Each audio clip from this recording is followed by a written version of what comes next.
What if I told you that it's possible to generate electricity from water droplets? Well, this is called a droplet-based triboelectric nanogenerator, a device that's capable of producing up to hundreds of volts of electricity from just drops of water.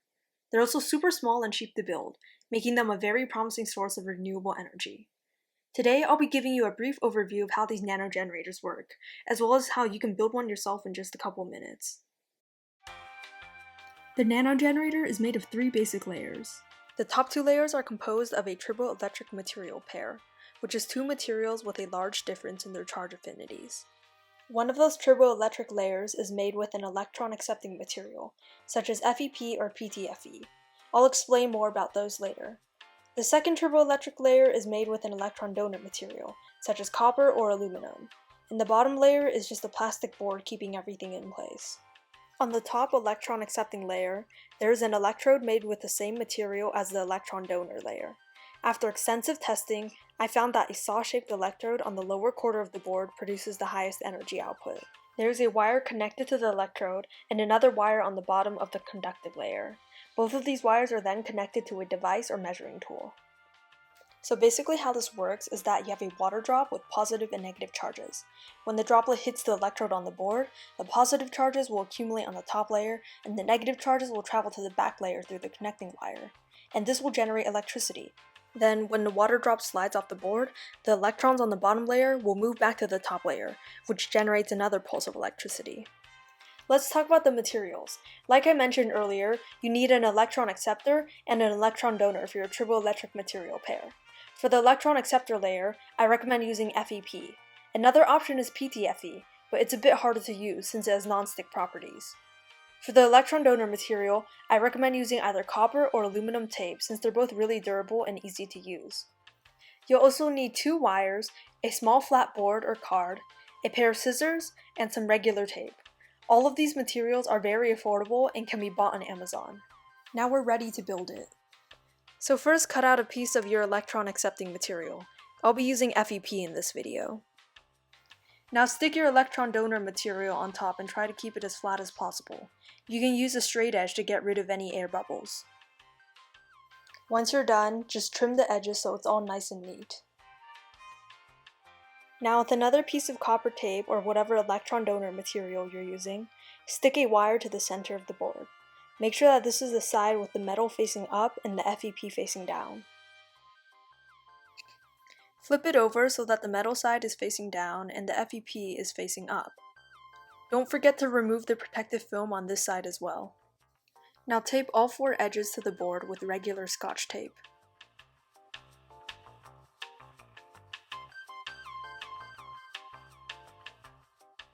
For the final step, use copper tape to cut out an electrode in the shape of a saw. Attach a wire to one end of the electrode and stick it on the lower quarter of the board. Before we test it, you have to know three things. First of all, the water drops have to be falling at a certain non-negligible height. You can't just submerge the entire nanogenerator underwater. For me, I found that 12 inches worked best. Second of all, the water has to be falling at an inconsistent rate, meaning that it has to be dripped onto the board. You cannot blast the board with a continuous stream of water. It can be almost continuous, just not totally continuous. And why exactly does it work like that? Unfortunately, no one knows right now. Since this technology has only recently emerged in the past few years, there's still a lot of unknown factors and ongoing discussions about the science behind it. And lastly, make sure you're holding the board at an angle so that the water droplets can slide off of it. So now we're going to use an oscilloscope to measure the voltage and signal waveform. I have it hooked up to a power bank back here, and I'll be using a passive probe with a 10 times attenuation, which means that the voltage measurements will be reduced by a factor of 10. This is necessary to protect the oscilloscope since the input limit is 40 volts and I'm going to be measuring voltages up to 300 volts. So here the display says 15.9 volts, but since it's been scaled down, the actual measurement is 159 volts. So now I'm just going to hold the board at a slight angle and drip water onto the electrode using a plastic water bottle that has a hole in it. So I have this oscilloscope set on single shot mode, and it basically captures a single voltage waveform at one moment in time and then freezes the display. So this way we can actually read the values because the electrical output changes with every water drop and the display would end up changing too fast to read. So the reason why you see the display changing periodically is because we have to press the reset button every time to measure the next waveform.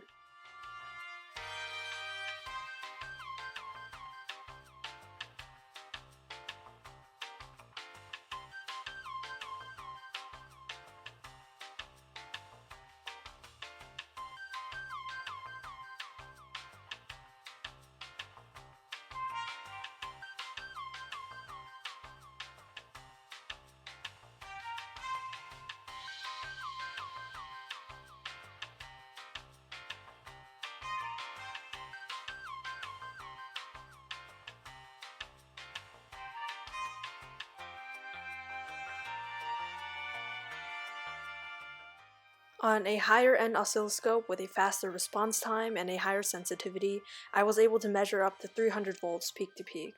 So for reference, a USB charger supplies 5 volts and a light bulb requires 120 volts.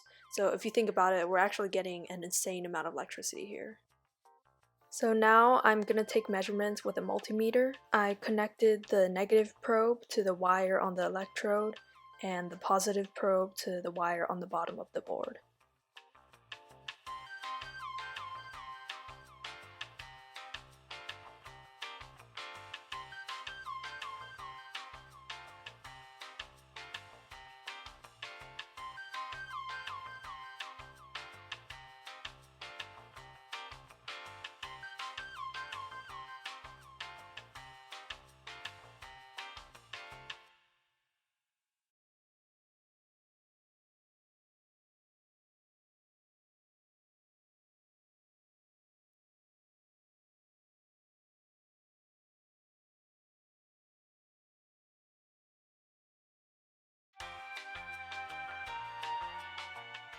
So far, I've been able to use this nanogenerator to power up LED lights as well as an electric watch.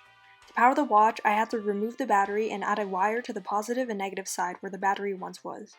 To convert the current to DC, I used a rectifier and connected the nanogenerator to the input and the wires of the watch to the output. Here's some footage of the watch lighting up. You can see the screen flashing kind of weirdly. This is because the frequency of the falling water drops is very inconsistent, which means that it won't be able to produce a continuous current to power the watch. And that's the biggest challenge with these generators. They can produce a lot of electricity, but it's very hard to get a sustainable current to make them actually practical. There's another cool thing that you can do with these nanogenerators. A lot of pipes and gutters are made of PVC, which happens to be a really effective electron acceptor. This means that you can turn an entire pipe into a nanogenerator by just using the PVC wall as the electron acceptor layer and attaching all the other components around it. I did this with a pipe, a gutter joint, and a gutter miter. You can see how I have the copper layer on the outside wall and the electrode on the inside. When water flows through the system, it'll naturally generate electricity. Keep in mind that the energy output varies a lot depending on the shape of the system and the orientation of the water as it hits the electrode. Here are the measured results that I got from my 3 designs. Given how effective it is, this concept could be applied to a huge variety of different water systems. It's a great way to generate cheap, sustainable energy, and there's so much potential for what this technology is capable of. So yeah, that's pretty cool. Thanks for watching.